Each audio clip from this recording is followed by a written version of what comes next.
You said you had a big classic wrestling topic you wanted to discuss, and we didn't really go over it before the show, so I'm not sure what it is, and I'm really curious, and I'm sure the listeners are as well. Hold on, I'm trying to find my notes. I got my email here. I got an email from Mark Cole up in Delaware. He is a longtime Cult of Cornette member and does a fine publication, Odessa Steps magazine. And he had been watching, I guess, one of the clips that we had done talking about the scaffold match at Starrcade. And he says, in the past, you've mentioned that the boys and or the office would help compensate guys when they were out injured, like Barry Darso's knee injury, or in the worst case scenario, chipping in for Magnum after the accident. So Mark goes on, you said you only missed 2 weeks after the knee surgery following Starrcade. Did you get any help those 2 weeks of missed dates? From Bobby, Dennis, and Bubba? From the Warriors? From the office? Thanks as always. And this, I can see coming up to Hawk and Animal and Paul, hey, can you kick me in something for the next couple of weeks? What the fuck? I've told this story before, but this brings up more background that I have not possibly told before. Yes, when I blew the knee on the scaffold match, the next day drove immediately back. I didn't drive. Thankfully, my wife at the time was with me because I couldn't walk, and I was in the back seat with my knee on a pillow because every pothole sent horrible pain through me, and the knee was 4 times the size that it was supposed to be. But immediately went back to Charlotte and got it drained, and the orthopedic guy that we had in Charlotte at the time, Dr. Istwanik, was Joe, what was his name? I think Joseph Istwanik. But anyway, he had a orthopedic clinic there, and he had done a lot of the guys in Charlotte at the time, and a guy who was in his clinic named Dr. Oweda is the one who did my knee, and he said, yeah, we got to do a surgery. We can't, it's so big, we can't even tell whether you've torn the ligament or not. We think, but it's so swollen, we got to drain it, we got to go in and clean it up and do the whole thing. Okay, so the next day I immediately went in and had that done, and that's when they told me, best case, you'll be able to go back in 2 or 3 weeks.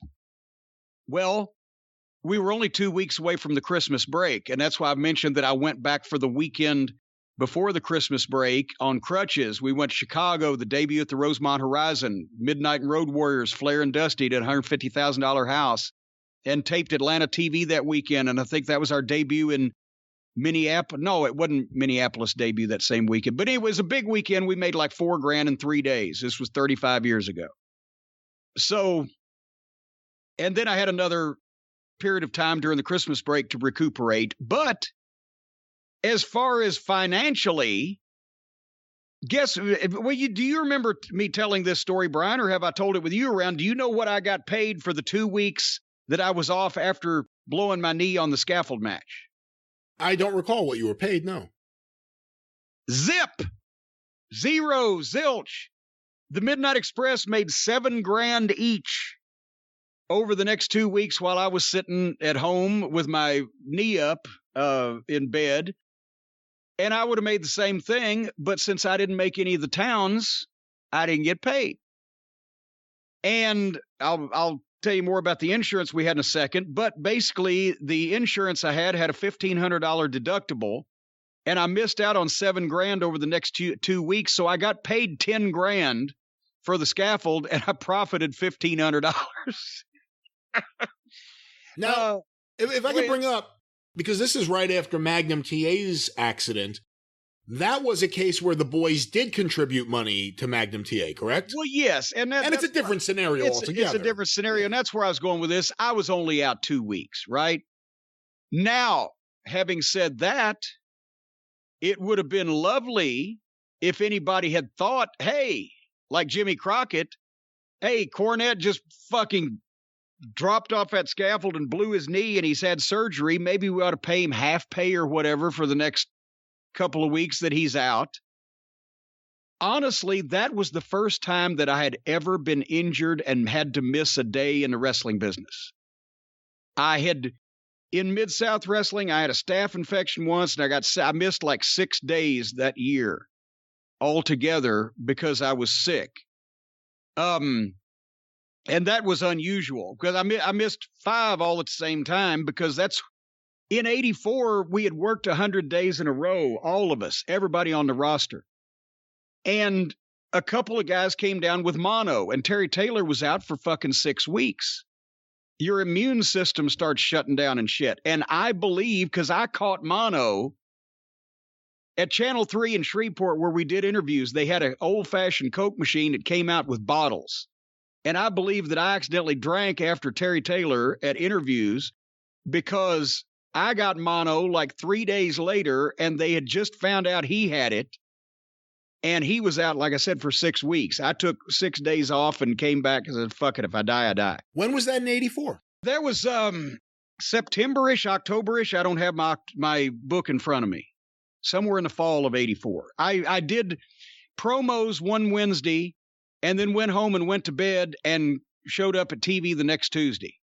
And that's a pretty big turnaround for fucking mono, or a pretty good turnaround, rather. If I could stop you just for a second on this, because everyone knows Bill Watts' reputation, and you said you worked 100 days in a row, and everyone knew if you went there, you worked. What did you do when you knew you couldn't go? Do you call them up and tell them that? Who do you call, and is it a difficult call? Dundee. If I'd have called Bill Watts and said, Bill, I've just had both of my legs severed in a train accident. He said, well, just make an appearance. Okay. But I told Dundee, I said, the doctor has just told me to go to bed. It was literally so bad that I would get up in the morning and meet the boys and get in the car to go to the town, and I'd be asleep 30 minutes later like I had been up for 3 days. I couldn't almost walk around. I was dizzy every time I was standing up and whole 9 yards. And plus, it was contagious. So when you're contagious, they okay, stay away, right? So if you're ever going to get anything in the wrestling business and you want to take off time, but you don't want too much heat, get something that's contagious. But anyway, so that was that. But the point is, at the Starrcade match, that's the first time I'd ever been injured and had to miss a show. And so, I'm just shitting because I'm like, I wasn't thinking about the checks that I was missing. I was thinking about the towns I was missing. These are big towns. They're important. They're big matches. Ah, shit. And Bobby and Dennis afterwards, they said, well, did Crockett send you a check? I said, no. You ought to say something. I was like, because I was happy to be there. I mean, my God. Hold on. I won't even do the inflation calculator. The money we made in 1986 is equivalent to approximately $600,000 today. So I'm going to bitch about 2 weeks, right? And I was scared. I didn't want to get heat. I'm still new. Having said that, the next summer, I tore my left ACL in Philadelphia right before the Great American Bash Tour. Missed the Atlanta Bash because I had to have surgery again. I took, 10 days off that time, came back on crutches.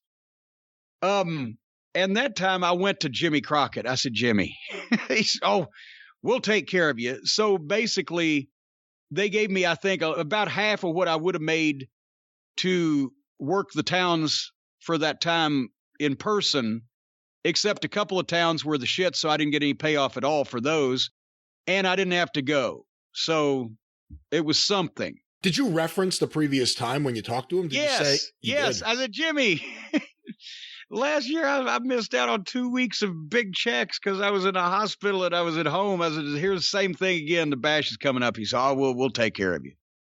So like it's half price.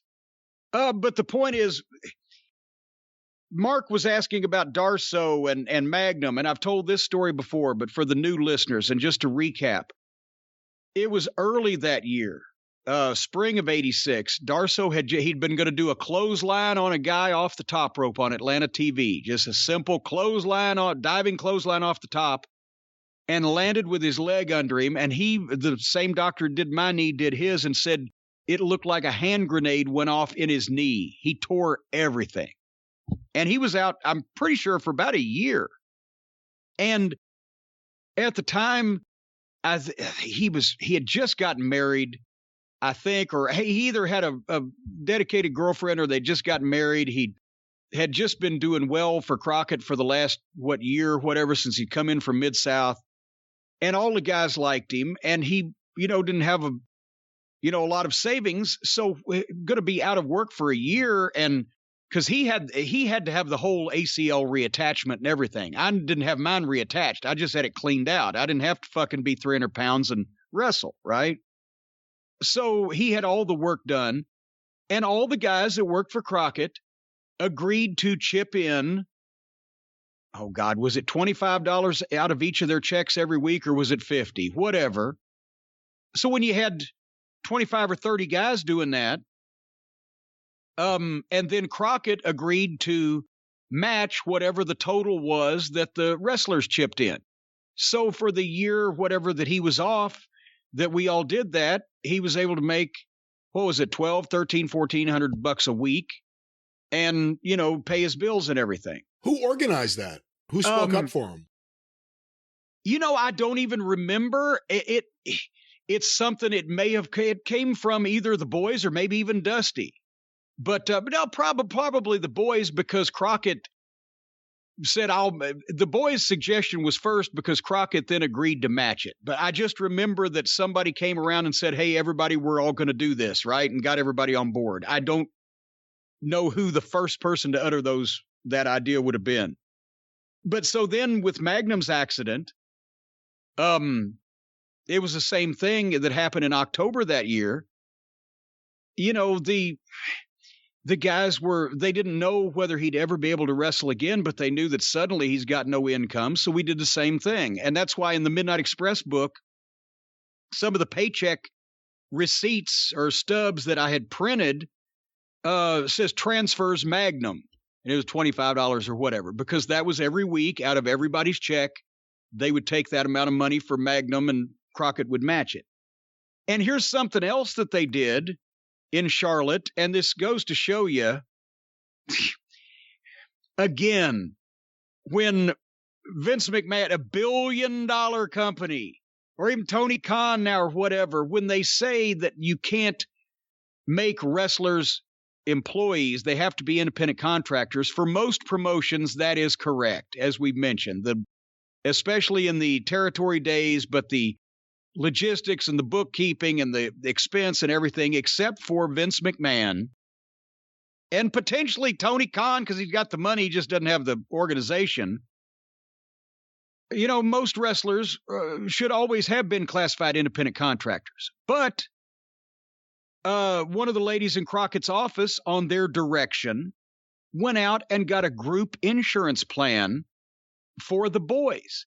It didn't cover you wrestling in the ring, but it covered you for medical expenses. If you got fucking brain cancer, or you had a heart attack, or you were in a car wreck, or your family, it was real medical insurance at a group rate that just didn't cover the wrestlers actively wrestling in the ring.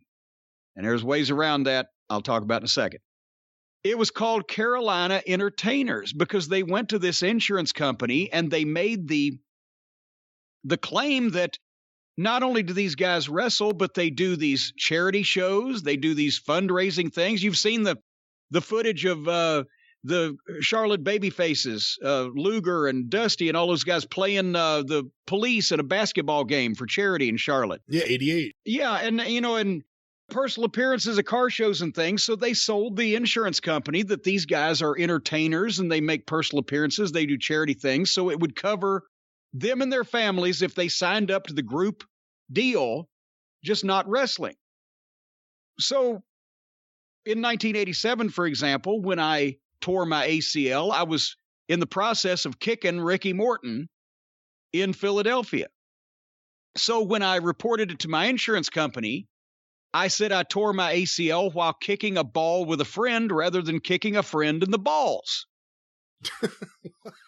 It was just, Dennis would be proud. Yes, and also when I went in to have the surgery after Starrcade, I said I fell off a scaffold.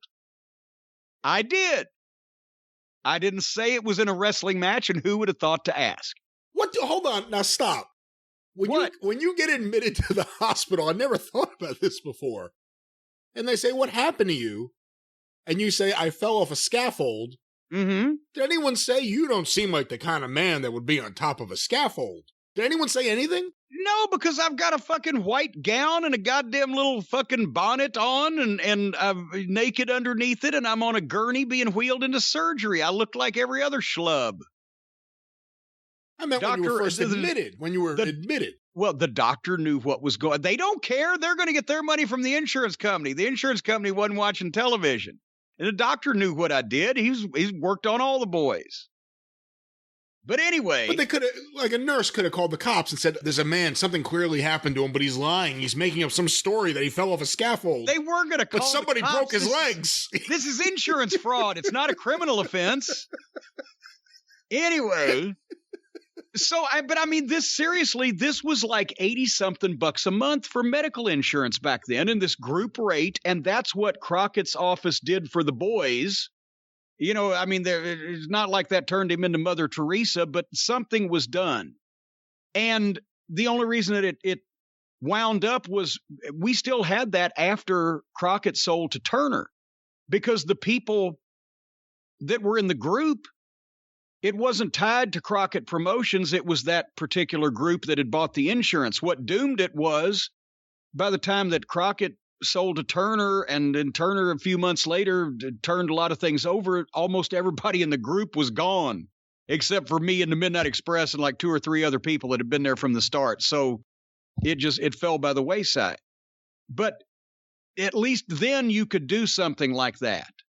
And I don't know why it's undoable now, but nobody seems to be doing it, because you're either an employee or you're completely on your own. But anyway, if you don't have any follow-up questions on that, it made me think of something else that ties into a lot of the fans. A lot of them are interested in how guys got paid, what they got paid, how promotions, how the shows ran behind the scenes, what the finances were, promoters making money. I've said that when you were a wrestling promoter in the territory days, it was practically a license to print money, and there was plenty of ways wrestlers could lose money, almost no ways that an established promoter could. But it made me think of something else. But any follow-ups to this first? Did I answer Mark's question adequately? I think so, and I asked most of my follow-ups. More questions will probably come to me as we keep talking about this. This is interesting stuff, though. And go ahead. No, I was going to say, do you think you'd have been better off those 2 weeks at home learning a new trade like coding?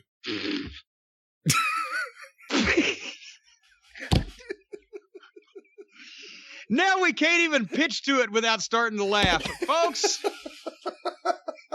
before we go any further, let's stop down for a second and think about how we can reevaluate our priorities. For example, there I was in a dead-end job, injured at home, not making any money, didn't know what my prospects were. This was 1986. That was 35 years ago.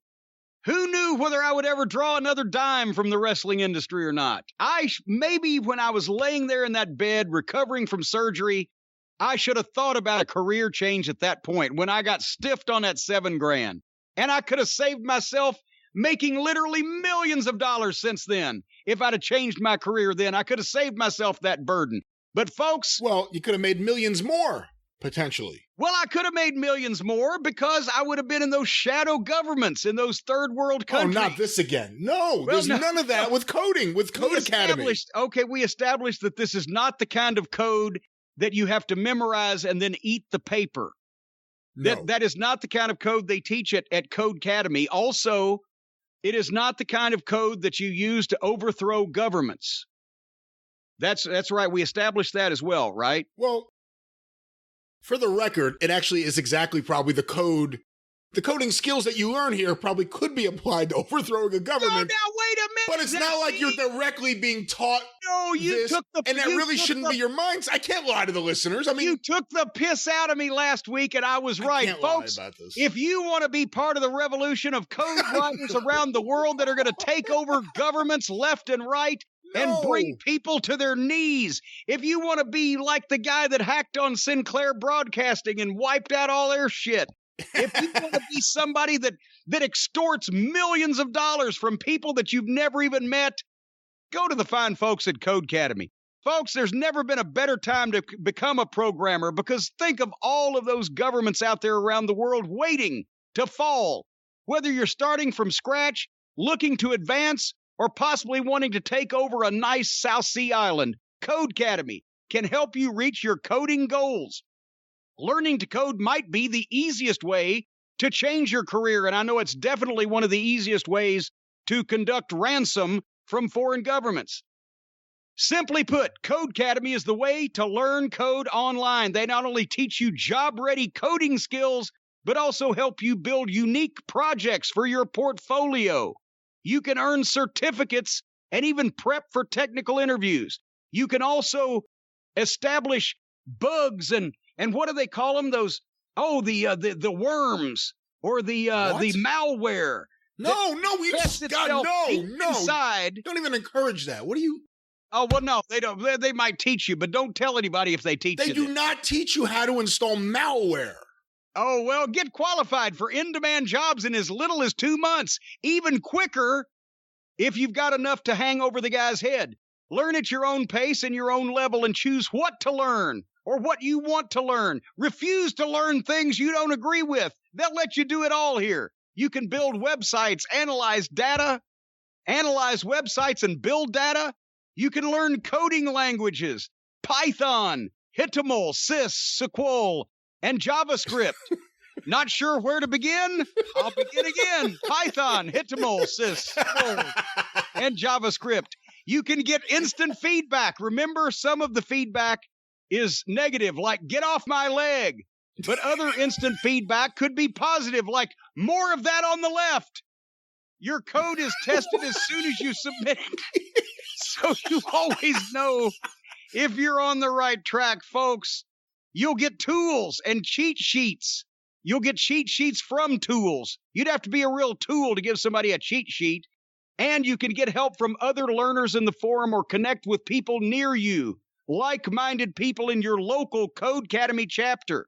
You'll learn the codes of how to get in these secret forbidden doors that hide the meetings that these Codecademy chapters conduct under cover of darkness. So, folks, if you want to land your dream job in web development, programming, computer science, data science, or government overthrow, join the millions of people learning to code with Codecademy and see where coding can take you. And you get 15% off your Codecademy Pro membership when you go to Codecademy.com and use the promo code EXPERIENCE. That's promo code EXPERIENCE at Codecademy.com to get 15% off Codecademy Pro, the best way to learn code. And whoever is the first member of the cult of Cornette to take over a government and bring a democracy to its knees while using this code, I want to be the prime minister. That's what I was afraid of while you're talking about all this. Someone's going to do something crazy like take over Ecuador. And they're going to say, why did you do this? Jim Cornette, gringo. Hey, there you go. Then I can have a statue of me down in Ecuador.